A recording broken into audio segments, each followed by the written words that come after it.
Good morning. आज हम बात करेंगे इकोनॉमिक रिफॉर्म 1991, यानी कि इंडियन इकोनॉमी की जब हम बात करते हैं तो it is the third chapter of Indian economy in which we study about economy reform. Economic reform का मतलब क्या है? इकोनॉमी मीन्स वो इकोनॉमिक रिफॉर्म की हम बात करेंगे। इकोनॉमिक रिफॉर्म का यहां पर मीनिंग है इकोनॉमी के अंदर होने वाले चेंजेस। अब ऐसी क्या समस्याएं आ गई कि इंडियन इकोनॉमी में हमें चेंजेस करने पड़े? इसके लिए हमें कुछ बेसिक चीजों को देखना पड़ता है, यानी कुछ प्रॉब्लम्स के बारे में। 1991 के पहले इंडियन इकोनॉमी के अंदर इकोनॉमिक क्राइसिस आ गया था। इकोनॉमिक क्राइसिस के मेन रीजन क्या थे, क्या जरूरत पड़ी हमें? तो हमारा टॉपिक बनता सबसे पहले नीड फॉर इकोनॉमिक रिफॉर्म, यानी कोई इकोनॉमिक रिफॉर्म की हमें आवश्यकता ही क्यों पड़ी? ऐसी क्या समस्या आ गई इंडियन इकोनॉमी के अंदर कि जो आप प्लानिंग कर रहे थे सब कुछ सिस्टमेटिक ढंग से चल रहा था, तो फिर इकोनॉमिक रिफॉर्म की जरूरत पड़ी, वो भी 1991 में। तो 1988-89 की बात अगर हम करें तो कुछ समस्याएं हमारे सामने आ गई थी। कौन कौन सी वो समस्याएं थी? Number 1, increasing fiscal deficit. Fiscal deficit का मतलब होता है सरकारी घाटा, यानी कि जो बजट बनाती है सरकार उसके अंदर लगातार घाटा होना। मतलब बजट के अंदर दो प्रकार की मेन इंपॉर्टेंट पॉइंट्स होते हैं। Number 1, income of the government and number 2, expenditure of the government. अगर सरकार का खर्चा इनकम से ज्यादा हो जाए या लगातार होता रहे तो हम उसे फिस्कल डेफिसिट का नाम देते हैं।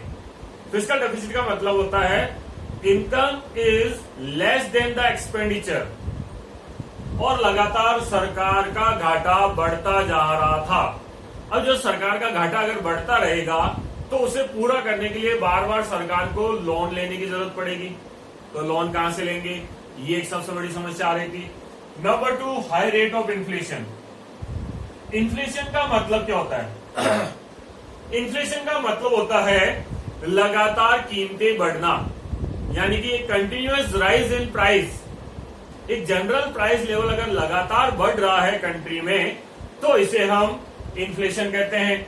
लेकिन एक नॉर्मल रेट ऑफ इन्फ्लेशन बहुत अच्छी चीज है, but high rate of inflation यानी लगातार कीमतें बढ़ती जा रही थी एक हाई रेट के साथ, ये भी एक बहुत बड़ी समस्या होती है किसी भी इकोनॉमी के लिए। Number 3, balance of payment crisis. अब पहली चीज बैलेंस ऑफ पेमेंट क्या आता है? BOP। बैलेंस ऑफ पेमेंट का मतलब होता है एक कोई भी कंट्री अदर कंट्रीज के साथ जितने लेन देन यानी इकोनॉमिक ट्रांजेक्शन्स करता है उन सब का एक रिकॉर्ड, यानी कि balance of payment is a systematic record of all economic transactions between economy and rest of the world. अब उसके अंदर भी क्राइसिस आ गया, यानी हमारे पास बैलेंस में कुछ था ही नहीं पेमेंट देने के लिए। अगर हम इंपोर्ट ज्यादा करते हैं और एक्सपोर्ट कम होता है तो पेमेंट हमें चुकाना होता है, और हमारे पास सिर्फ 2 वीक्स या मैं कह सकता हूं 10 डेज का लगभग हमारे पास फॉरेन एक्सचेंज रिजर्व बचा था। मतलब 10 to 14 डेज तक का, only 10 to 14 days foreign exchange reserve कि हम इतना और इंपोर्ट कर सकते हैं, उसके बाद में जीरो बैलेंस हो जाएगा हमारे पास। तो ये भी एक सबसे बड़ी समस्या थी। दूसरा fourth point, gulf crisis. Gulf का मतलब होता है खाड़ी देशों वाले। खाड़ी देश के अंदर कौन कौन से होते हैं? Gulf countries, Iran, Iraq, Kuwait, ये सारे के सारे कंट्रीज जो होते हैं वो गल्फ कंट्रीज कहलाते हैं। तो वहां भी एक बहुत बड़ी समस्या क्रिएट हो गई थी, और दूसरी तरफ चारों तरफ से कुछ ऐसी शंकाएं क्रिएट हो रही थी धीरे धीरे कि वहां से हम इंपोर्ट नहीं कर पा रहे थे, पेट्रोलियम के प्राइसेस बढ़ रहे थे, ये भी एक समस्या थी। उसके अलावा poor performance of PSUs, public sector undertakings. PSUs का मतलब है यहाँ पर पब्लिक सेक्टर अंडरटेकिंग्स, यानी कि जितनी भी गवर्नमेंट कंपनियां थी अधिकांश प्लानिंग टाइम में सारी की सारी बड़ी बड़ी कंपनियां सरकार के अंदर थी, यानी कि गवर्नमेंट के अंडर में काम करती थी, तो उन्हें हम पब्लिक सेक्टर अंडरटेकिंग्स कहते हैं। वो सारी की सारी पब्लिक सेक्टर अंडरटेकिंग्स का पुअर परफॉर्मेंस था, मतलब प्रोडक्शन कम, एक्सपेंडिचर ज्यादा, इनकम कम, तो ये कुछ पॉइंट्स है हमारे पास जिनके कारण हमें जरूरत पड़ी न्यू इकोनॉमिक पॉलिसी की। इसको हम NEP new economic policy, LPG liberalisation, privatisation and globalisation policy और इकोनॉमिक रिफॉर्म एटसेट्रा नामों से जानते हैं। अब सबसे पहली चीज हमारे पास आती है कि हमने इकोनॉमिक रिफॉर्म में क्या किया। 1991 में हमने इकोनॉमिक रिफॉर्म को अपनाया और इकोनॉमिक रिफॉर्म के अंदर 3 मेन पॉइंट्स हैं, जो उसके मेन पॉइंट्स यानी कि components of NEP new economic policy. 3 component कौन कौन से? Number 1 liberalisation, number 2 privatisation and number 3 globalisation, जिन्हें हम LPG के नाम से जानते हैं। In short LPG, liberalisation, privatisation and globalisation. हम एक एक पॉइंट को धीरे धीरे डिस्कस करते हैं। सबसे पहला पॉइंट हमारे पास आता है लिबरलाइजेशन। लिबरलाइजेशन का मतलब क्या है?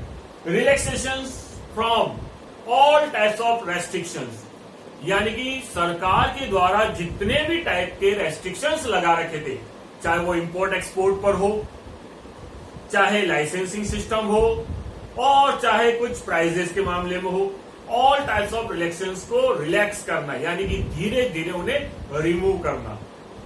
तो लिबरलाइजेशन का मतलब है हमारे पास क्या मीनिंग है? It means relaxation from all restrictions, यानी ऑल टाइप्स ऑफ रेस्ट्रिक्शंस को धीरे धीरे हटाना। अब इसमें हमने क्या क्या किया? लिबरलाइजेशन के अंदर भी हमारे पास अलग अलग टाइप के रिफॉर्म की हम बात करते हैं। फर्स्ट रिफॉर्म आता है हमारे पास industrial sector reform. Industrial sector reform की जैसे हम बात करते हैं, सबसे पहली चीज इंडस्ट्रियल सेक्टर क्या था? पहले इंडियन इंडस्ट्रियल सेक्टर में IPR 1956 के अंदर जो हमने डिसाइड किया था, 4 टाइप की कैटेगरीज डिसाइड हुई थी। नंबर 1, बड़ी बड़ी इंडस्ट्रीज केवल और केवल गवर्नमेंट के अंडर में रहेगी, जिसके अंदर खास तौर पर 17 टाइप्स ऑफ इंडस्ट्रीज डिसाइड हुई थी। उसके अलावा अदर टाइप्स ऑफ इंडस्ट्रीज में लाइसेंस कंपल्सरी था। कुछ इंडस्ट्रीज स्मॉल स्केल इंडस्ट्रीज के लिए यानी SSI के लिए रिजर्व कर दी गई। और 4th पॉइंट, प्राइजेस गवर्नमेंट के द्वारा डिसाइड की जाती थी। इन सब में रिलैक्सेशंस देना इंडस्ट्रियल सेक्टर रिलैक्सेशंस कहलाता है। 1991 में 17 इंडस्ट्रीज से जो कि पब्लिक सेक्टर अंडरटेकिंग्स में थी, धीरे धीरे करते हुए अभी तो सिर्फ 2 बची है। पहले 8 रही थी। 1991 में सबसे रिमूव करके सिर्फ 8 इंडस्ट्रीज रखी गई थी। धीरे धीरे और रिमूव करते करते आज की अगर हम बात करें 2020 में, तो we have only 2 industries in public sector undertakings. Number 1 Indian railway and number 2 atomic research. ये 2 इंडस्ट्रीज ऐसी है जो अब पब्लिक सेक्टर अंडरटेकिंग्स में आती है। अदर ऑल आर फुल्ली क्या हो चुकी है? फ्री। तो fully free from public sector undertakings, या फिर हम कह सकते हैं थोड़ी बहुत कम भी हुई हो, ज्यादा नहीं है, शेयर्स बेचे गए। उसके अलावा D reservation of public sector industries हो गया। अच्छा, रिडक्शन इन इंडस्ट्रियल लाइसेंसिंग। मैंने अभी भी बताया था कि सेकेंड पॉइंट हमारे पास था लाइसेंस। हर इंडस्ट्री में लाइसेंस कंपल्सरी रखा गया था। उन सब में लाइसेंस को रिमूव कर देना, यानी लाइसेंसिंग सिस्टम को हटा दिया, लेकिन कंप्लीट रिमूव नहीं किया गया। आज भी 5 इंडस्ट्रीज ऐसी है जहां पर लाइसेंस कंपल्सरी है। कुछ ऐसी इंडस्ट्रीज जो ह्यूमन बीइंग्स के लिए नुकसानदायक हो सकती है, like cigarette, cigar, tobacco product, alcoholic product, उसके अलावा हैजर्डस केमिकल्स, उसके अलावा जैसे ड्रग्स एंड फार्मास्यूटिकल्स। कुछ ऐसी चीजें हैं जो कहीं ना कहीं लाइसेंस के दायरे में रखना जरूरी था। तो we have only 5 industries in the licensing system. We have only 5 industries in the licensing system.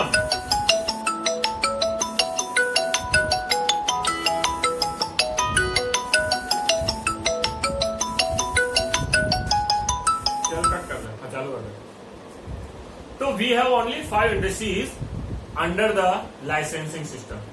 तो रिडक्शन कर दिया गया लाइसेंसिंग सिस्टम का, डी रिजर्वेशन कर दिया गया पब्लिक इंडस्ट्रीज का। उसके अलावा स्मॉल स्केल इंडस्ट्रीज का दायरा बढ़ा दिया गया, जो कि कुछ स्टेट्स के अंदर था, प्राइसिंग सिस्टम को धीरे धीरे कम कर दिया गया। अब गवर्नमेंट का प्राइसिंग सिस्टम में कोई इंटरफेयर नहीं होता है। तो ये कुछ इंडस्ट्रियल सेक्टर रिफॉर्म कहलाते हैं। फिर सेकंड आता है financial sector reform. Financial sector का मेन हेड कौन होता था? आरबीआई। आज भी है, ऐसी बात नहीं है। आरबीआई फाइनेंशियल सेक्टर का मेन, सबसे ऊपर एपेक्स बैंक आरबीआई इंडिया के अंदर। फाइनेंशियल सेक्टर के अंदर हम बैंकिंग सिस्टम को लेते हैं, एक्सपोर्ट इंपोर्ट को लेते हैं, उसके अलावा शेयर मार्केट वाली चीजों को, इन सबको जो भी फाइनेंशियल सेक्टर में फाइनेंस करने का ये सब कुछ आता है, उन सबको कंट्रोल करने वाला होता था आरबीआई, यानी कि रिजर्व बैंक ऑफ इंडिया। इस आरबीआई को अब पहले ये रेगुलेटर हुआ करता था, कंट्रोलर हुआ करता था, इसको रेगुलेटर से हटा करके अब फैसिलिटेटर बना दिया गया। मतलब ये फैसिलिटी प्रोवाइड करेगा, ना कि कंट्रोल करेगा, ना कि रेगुलेट करेगा। तो धीरे धीरे बहुत सारे रेस्ट्रिक्शंस यहां से भी हटाए गए। इसको हम कहते हैं, अच्छा, इसके अंदर बहुत सारे सिस्टम थे जिनको धीरे धीरे रिमूव किया गया। फिर आता है हमारे पास टैक्स रिफॉर्म। इंडियन इकोनॉमी के अंदर दो टाइप के टैक्स है, डायरेक्ट टैक्स, इनडायरेक्ट टैक्स। बहुत ज्यादा हाई रेट थी इन टैक्सेस की, सिस्टम बहुत ज्यादा टिपिकल था, तो उन सिस्टम को इजी बनाया गया ताकि आज कोई भी इंसान उस इजी सिस्टम के तहत टैक्स फॉर्म भर सके, टैक्स को भर सके, टैक्स की चोरी बच सके। ये सारे के सारे प्रोसेस टैक्स रिफॉर्म के अंदर अप्लाइड किए गए। इसके बाद आता है foreign exchange reform. Foreign exchange का मतलब क्या होता है? फॉरेन एक्सचेंज का मतलब होता है फॉरेन करेंसीज, जो कि हम एक दूसरे देशों के साथ चेंज करते हैं। जैसे $1 बराबर रुपए 72, 74 हम अक्सर सुनते हैं, देखते हैं। That is called foreign exchange rate. अब उसके अंदर भी फॉरेन एक्सचेंज, मैंने अभी कहा था हमारे पास सिर्फ 10 to 14 डेज का फॉरेन एक्सचेंज रिजर्व बचा था, तो हमने उस टाइम में उसके अंदर भी रिफॉर्म यानी चेंजेस किया। इंडियन इकोनॉमी ने अपनी करेंसी को 19% डीवैल्यूएट किया था उस टाइम में। डीवैल्यूएशन का मतलब होता है अपनी करेंसी की वैल्यू को इंटरनेशनल करेंसीज के सामने कम करना, यानी कि उसकी वैल्यू को घटाना। तो डीवैल्यूएशन किया गया। उसके अलावा ट्रेड रिफॉर्म। ट्रेड रिफॉर्म में we have various types of restrictions during the planning period before 1991। तो उन सारे रेस्ट्रिक्शंस में खास तौर पे दो रेस्ट्रिक्शंस बहुत ज्यादा थे। Number 1 quantitative restrictions and number 2 import tax. उन दोनों के अंदर धीरे धीरे चेंजेस किए गए। इंपोर्ट के जो tax, high rate of tax हुआ था, उसको धीरे धीरे कम किया गया और क्वांटिटेटिव रेस्ट्रिक्शंस को भी हटाया गया। तो ये सारे के सारे लिबरलाइजेशन के अंतर्गत पॉइंट आते हैं, जिसके अंदर कौन कौन से? Industrial sector reform, financial sector reform, tax reform, foreign exchange reform and trade reform. Second point हमारे पास आता है प्राइवेटाइजेशन। प्राइवेटाइजेशन का मतलब क्या होता है? मैंने अभी जैसे कहा था पब्लिक सेक्टर अंडरटेकिंग्स, यानी कि जितनी इंडस्ट्रीज पब्लिक सेक्टर अंडरटेकिंग्स में थी, उन इंडस्ट्रीज को प्राइवेट सेक्टर की तरफ ट्रांसफर करना, यानी कि उन एसेट्स का हक, अधिकार किसको देना? प्राइवेट सेक्टर को। तो देखो, transfer of ownership and control to private sector. कुछ चीजों में तो कंप्लीट ओनरशिप ट्रांसफर की गई और कुछ इंडस्ट्रीज में केवल कंट्रोल ट्रांसफर किया गया प्राइवेट सेक्टर को, ताकि वो अच्छे से वर्क कर सके, क्योंकि पुअर परफॉर्मेंस हो चुकी थी उनकी। तो प्राइवेटाइजेशन में हमने इंडियन कंपनीज जो थी, उनके नाम हुआ करते थे नवरत्ना, महारत्ना, मिनी रत्ना। उन सबको धीरे धीरे ट्रांसफर किया गया प्राइवेट सेक्टर में, जिसको हम डिसइन्वेस्टमेंट के नाम से जानते हैं। डिसइन्वेस्टमेंट का मतलब होता है शेयर्स को सेल करना, यानी पब्लिक सेक्टर यूनिट्स के, पब्लिक सेक्टर अंडरटेकिंग्स के जो शेयर्स होते हैं, उनको प्राइवेट सेक्टर को बेचना, जिसके अंदर खास तौर पर कुछ है जैसे आईओसी, भेल, गेल है, एनटीपीएच, बहुत सारे ऐसे नाम है। अब आईओसी मतलब इंडियन ऑयल कॉर्पोरेशन, भेल भारत हैवी इलेक्ट्रिक लिमिटेड, तो ऐसे ही बहुत सारे, GAIL, Gas Authority India Limited, different types of Navratna, Maharatna, इन सबको धीरे धीरे करते करते बेच दिया गया। फिर हमारे पास आता है ग्लोबलाइजेशन। अभी ग्लोबलाइजेशन का मतलब क्या है? ग्लोबलाइजेशन का मीनिंग है ग्रोइंग इकोनॉमी किसके साथ? पूरे एक डिपेंड करना, इंटरडिपेंड करना, ग्रोइंग इकोनॉमी विद इंटरडिपेंडेंस, यानी कि वर्ल्ड के साथ आपस में मिलते हुए एक दूसरे के ऊपर डिपेंड करते हुए ग्रोथ पाना, अपनी ग्रोथ को बढ़ाना, उसको हम कहते हैं ग्रोइंग इकोनॉमी इंटरडिपेंडेंस। यानी कि धीरे धीरे हम अपनी डिपेंडेंसी अदर वर्ल्ड के साथ, हमारी इकोनॉमी को अदर इकोनॉमीज के साथ मिलाते हुए धीरे धीरे ग्रोथ करते हैं। That is called globalisation. इन सारे पॉइंट्स के साथ अब ग्लोबलाइजेशन के बाद हमारे पास एक पॉइंट और आता है जिसमें खास तौर पर तुम्हारे सिलेबस में है WTO, वर्ल्ड ट्रेड ऑर्गेनाइजेशन। इसके बारे में मैं थोड़ी सी जानकारी दे देता हूं। वर्ल्ड ट्रेड ऑर्गेनाइजेशन 1948 में बनाया गया था। ऑर्गेनाइज कब हुआ था? 1948 में। उस टाइम में उसके अंदर 23 कंट्रीज मेंबर्स थे। कितने? 23 कंट्रीज इन 1948। धीरे धीरे ये आगे बढ़ता गया और फिर बाद में WTO बाद में बनाया गया था। इसके पहले ये था GATT, GATT, general agreement for trade and tariff. Actual तो यही नाम था इसका। 1948 के अंदर बनाया गया जब इसके 23 कंट्रीज मेंबर थे। इसी को वर्ल्ड ट्रेड ऑर्गेनाइजेशन नाम दिया गया 1995 के अंदर। तब इंडिया भी इसका फाउंडर मेंबर था। कौन था founder member? General agreement for trade and tariff जब 23 कंट्रीज थे, फिर WTO बना 1995 के अंदर, इंडिया इसका फाउंडर मेंबर था और अभी वर्तमान में इसके 164 मेंबर्स हैं। अब इनका काम क्या क्या है? WTO, वर्ल्ड ट्रेड ऑर्गेनाइजेशन, नाम से पता चलता है वर्ल्ड के ट्रेड को ऑर्गेनाइज करना। ये बायलैटरल ट्रेड यानी कि दो देशों के बीच में ट्रेड की ऑर्गेनाइज करने का काम करता है। मल्टीलेटरल ट्रेड, बहुत सारे देशों के बीच में ट्रेड को ऑर्गेनाइज करने का काम करता है। उनके अलावा उनके बीच में अगर किसी टाइप से कोई डिस्प्यूट हो जाता है, लड़े झगड़े हो जाते हैं, तो उनको निपटाने का काम करता है।